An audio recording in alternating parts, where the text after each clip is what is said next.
We have a lot of teenagers and people in their 20s who are going through college, who are looking to expand their awareness, new students in healing fields and non-healing fields, and sometimes it's easier to teach the people who don't come from any energy healing background at all, because it's less to unlearn and it's easier to dive right into this new level of healing that just lets us completely take the training wheels of technique off of our bicycles.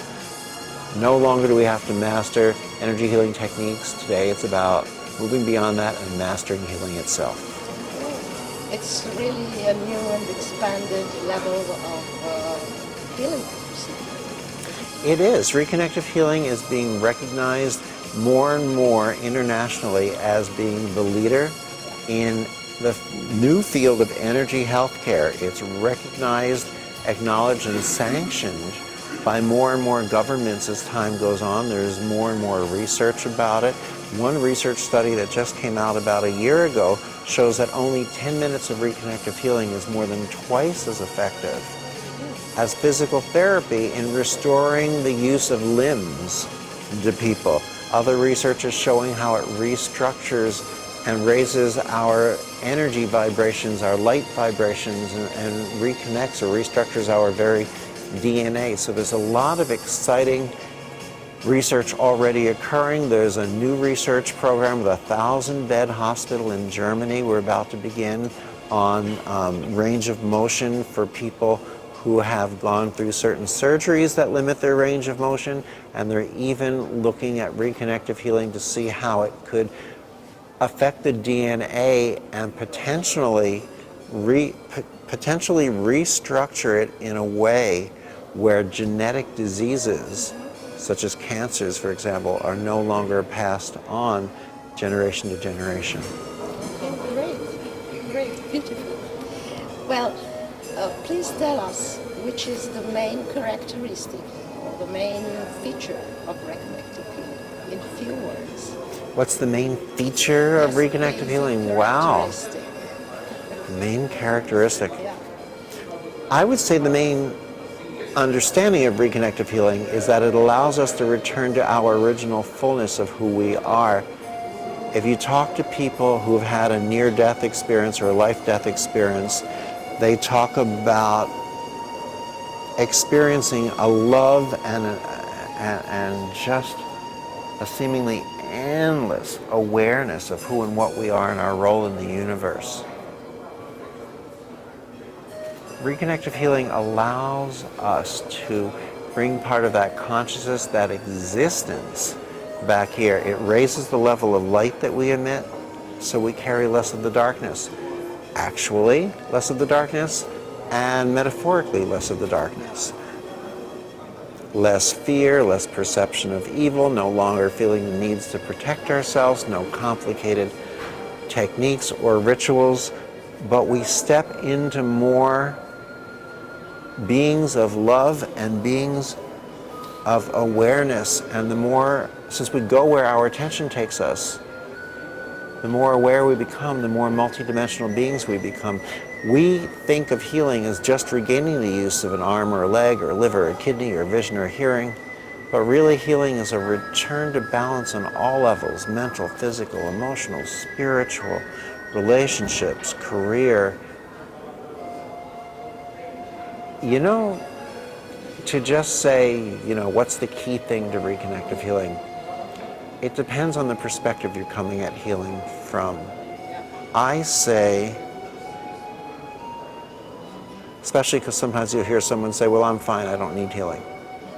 That's too limited a perspective that they're viewing healing from.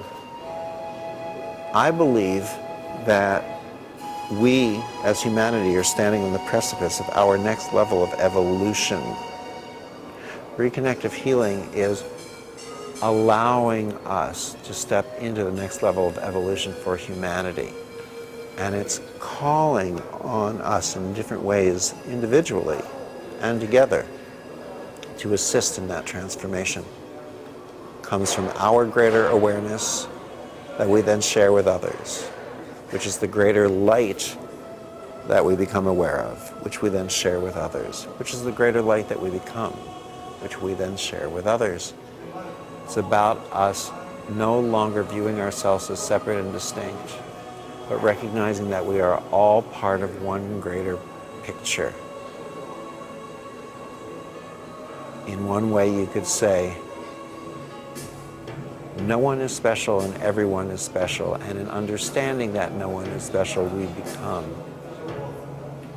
that understanding that no one is special and everyone is special. And it is an infinite cycle through which we expand. So as I say, it's time to throw out the t-shirts that say, kiss me, I'm Romanian, kiss me, I'm Spanish, kiss me, I'm from New York, kiss me, I'm Jewish, or whatever. And get new t-shirts that say, kiss me, I'm you. Well, you actually taught almost 100,000 people during the programs you offer all over the world. I would like to know what are your feelings? What do you feel when you offer these seminars, when you see these people transformation? I feel very happy when I see their transformation, they're stepping up into this, that I'm so honored as to play a role in this taking place. But at the same time, I don't get lost in basking in that happiness or pleasure, because I say, well, if I was able to do it here, there are more people waiting. So I'm pedaling my bicycle as quickly as possible. If I do what I'm here to do, when I leave this body, this work will continue on the planet. So I want to touch as many people as I can while I'm here, so it continues. And who knows, I get to come back maybe again in a different form and experience it from another perspective. Thank you so much. We are very honored to have you here. We are very happy for that. Thank you, and I am very honored to have you as one of our representatives here in Romania and one of our gorgeous teaching assistants.